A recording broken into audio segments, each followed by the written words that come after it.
অল্প কয়েকদিন পরে তো কোরবানি আসতেছে, তো কি প্রস্তুতি নিছ?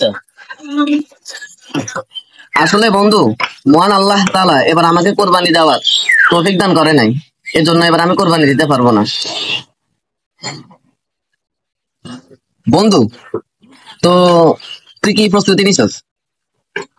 আরে বন্ধু, আমি তো প্রতি বছরে অনেক বড় গরু কোরবানি দিই। এবার তো আরো বড় গরু কোরবানি দিব, অন্তত তো 15-20 লাখ টাকা হবে।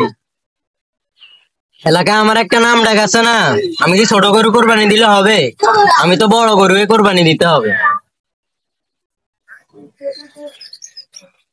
বন্ধু শোন, তুই যে ভাবে কোরবানি দেওয়ার নিয়ত করছস, প্রস্তুতি নিছস, আমার মনে হয় না তোর কোরবানি মহান আল্লাহ তাআলার দরবারে কবুল হবে।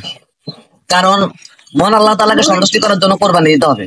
লোক দেখানো কোরবানি মহান আল্লাহ তাআলার দরবারে কবুল হয় না। তুই যেভাবে ডাকদল পিটিয়ে কোরবানি দেওয়ার প্রস্তুতি নিচ্ছিস, এটাকে লোক দেখানো কোরবানি বলে। মহান আল্লাহ তাআলা আমাদের সবাইকে সহি নিয়তে ও সঠিকভাবে কোরবানি দেওয়ার তৌফিক দান করুক। মুমিন তুমি নাও প্রস্তুতি, আসছে আবার কোরবানি। মুমিন তুমি নাও প্রস্তুতি, আসছে আবার কোরবানি।